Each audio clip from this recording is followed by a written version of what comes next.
Good evening, everyone. Welcome to your evening news recap. Bit of a scenery change today. It's hot as balls in my vehicle, so personally would rather not put myself through that. Sorry for no episode yesterday. There was a post up. Complications. Didn't have the time to. Had some stuff going on.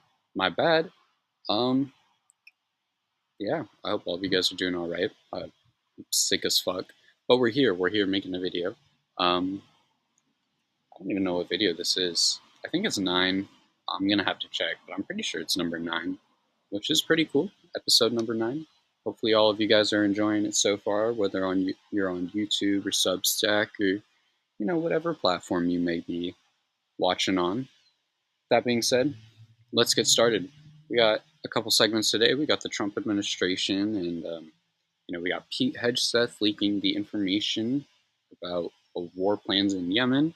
And we got one segment out of Europe, but it's a long one. So, you know, that being said, let's get started on the Trump administration segment. There's a cat over there. Sorry. Trump is pissed about his portrait in the Colorado state capitol. Donald Trump is upset about the picture of himself in the Colorado state capitol, saying Governor Jared Polis should be ashamed. In a post on Truth Social, Trump said, "Nobody likes a bad picture or painting of themselves, but in Colorado, in the state capitol put up by the governor, along with all the other presidents, I was purposely distorted to a level that even I, perhaps, have never seen before. The artist also did President Obama, and he looks wonderful, but the one she did on me is truly the worst. She must have lost her talent when she got older." That is so disrespectful, bro. Fuck Donald Trump.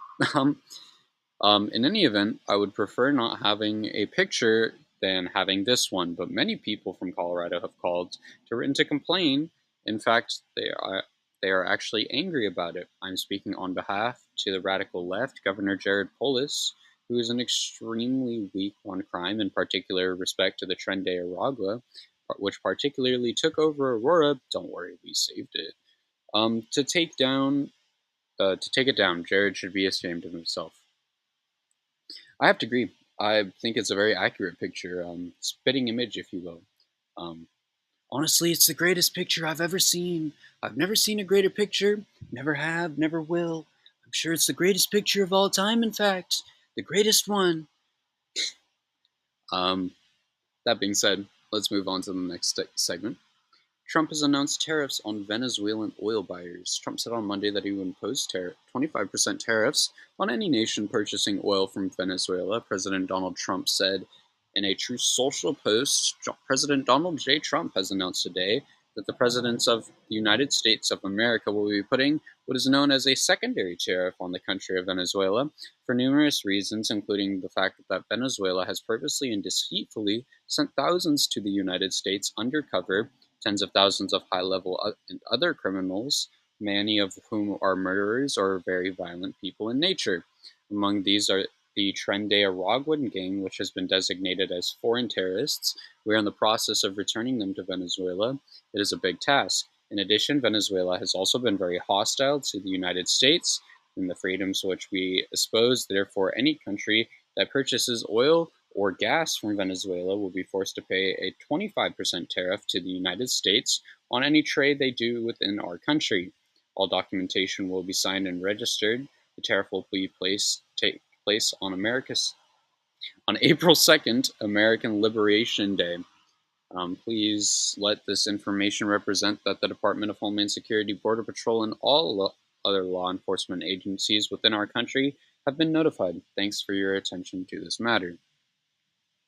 This is just a move that's just going to ruin our economy.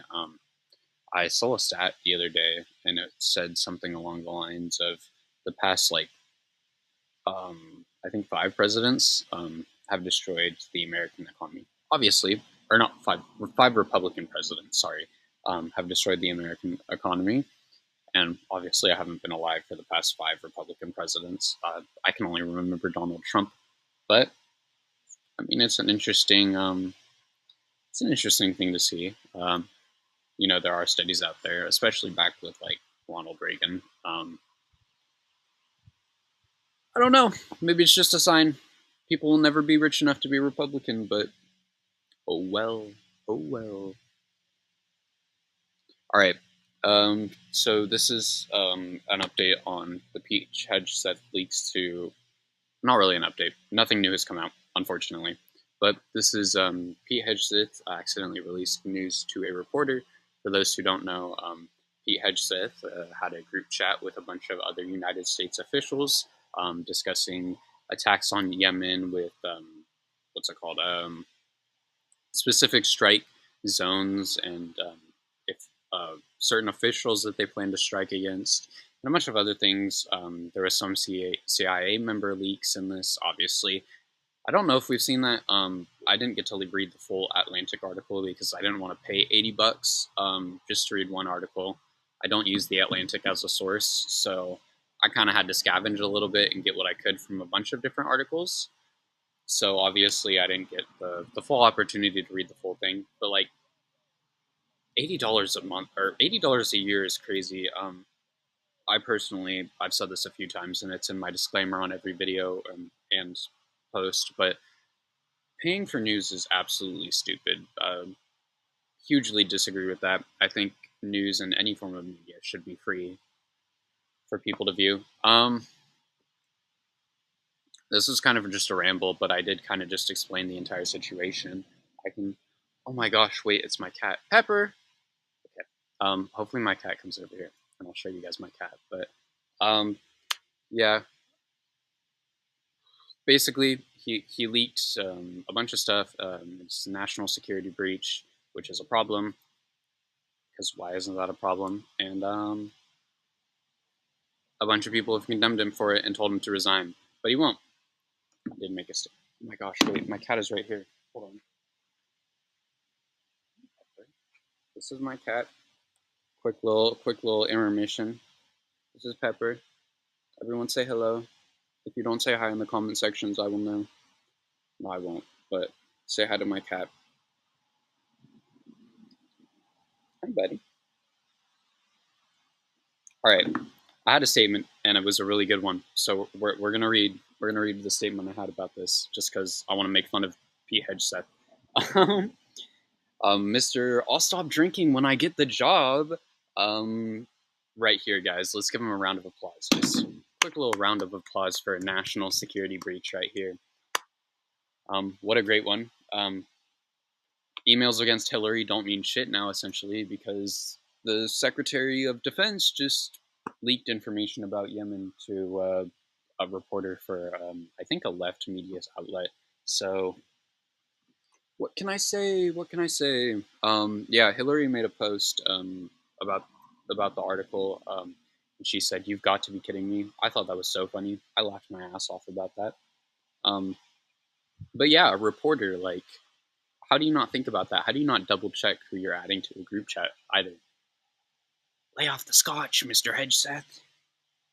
Just saying. Just saying. Just saying. All right. Last segment. Last segment. Europe. Nazis tried to march in Berlin. No Germans tried to not march in Berlin. Hopefully that doesn't get this restricted on anything. I'm just going to call it no German.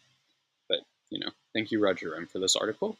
Blockades to prevent the march around 805 neo-no Germans in Frederickistan, Shan something district.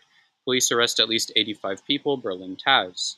Around 850 no Germans gathered in March in Berlin, Frederickistan on Saturday afternoon, but anti-fascist blockades successfully blocked their path. The right-wing extremists barely made it about 50 meters. Their departure was already delayed because State Secretary was involving in an SS song played at the gathering, or investigating an SS song at the gathering. During the event, police reportedly arrested a total of 85 people, a majority of whom were participants at the right-wing extremist rally.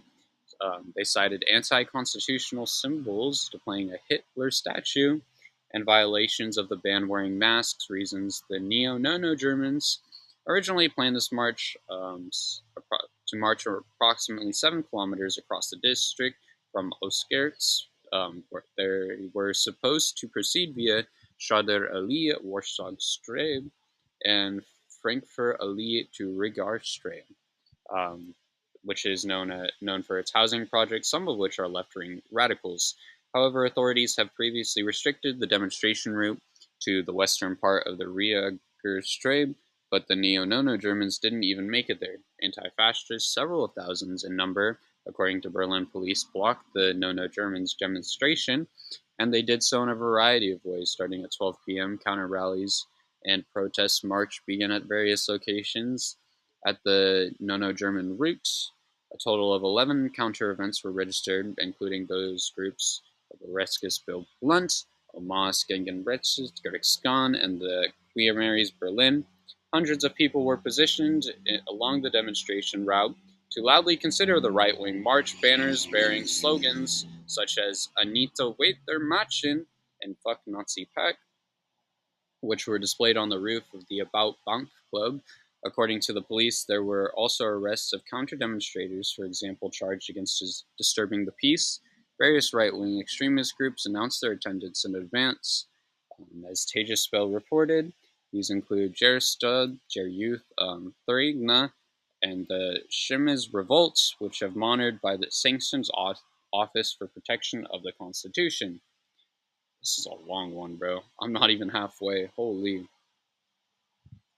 For the first time, a Berlin group that protests itself online as the Kampfe Brigade Berlin, Combat Brigade Berlin, has also mobilized openly using the hashtag National Socialist. The classical Nono-German Klinity is also attended. They wore Thor Share, a popular brand in the scene, and shirts with slogans like Good Night and Tifa Scum. Their investigator, former AfD politician Friedrich Derks, likes to present himself as a bourgeoisie. He fired up predominantly young followers with the slogan, whether east or west, down with the red plague, and Antifa sons of a bitches. The Time Wood leader Senko also promoted merch performance by the right-wing extremist music band Heinz Off Ostenford, the right-wing rock band Category C, sorry.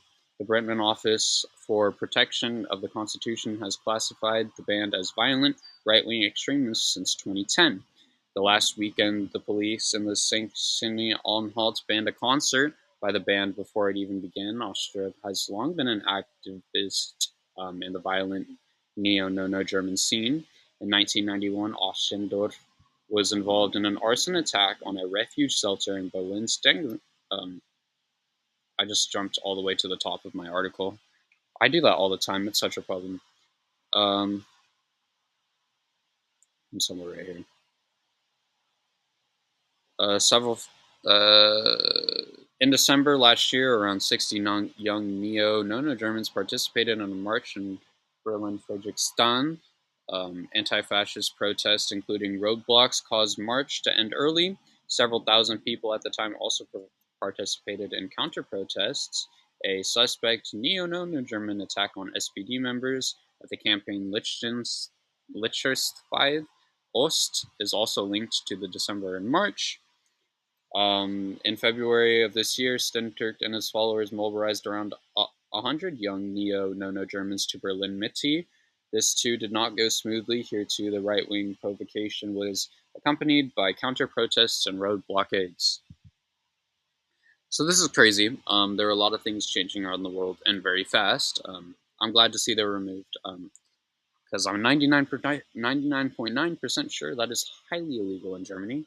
But the fact that they did the march in general is crazy. You'd think that these movements in general would be shut down instantly. Unfortunately, they're not. But I don't know. I personally think the idea of fascism needs to be eradicated. It's obviously a clear problem and shouldn't exist, in my opinion. But maybe that's just me.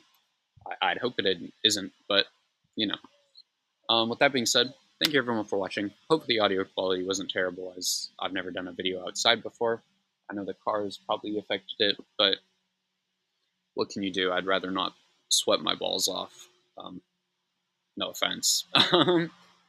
But yeah, with that being said, thank you all for watching. Hope all of you had a wonderful day. I will see you all tomorrow with another news episode unless something comes up. I know I missed 2 last week. I'm so sorry, but it happens. I'm trying. Of course, there's always the worded segment normally on my Substack. So yeah, Thank you everyone for watching. Hope all of you have a wonderful day. I will see you all tomorrow.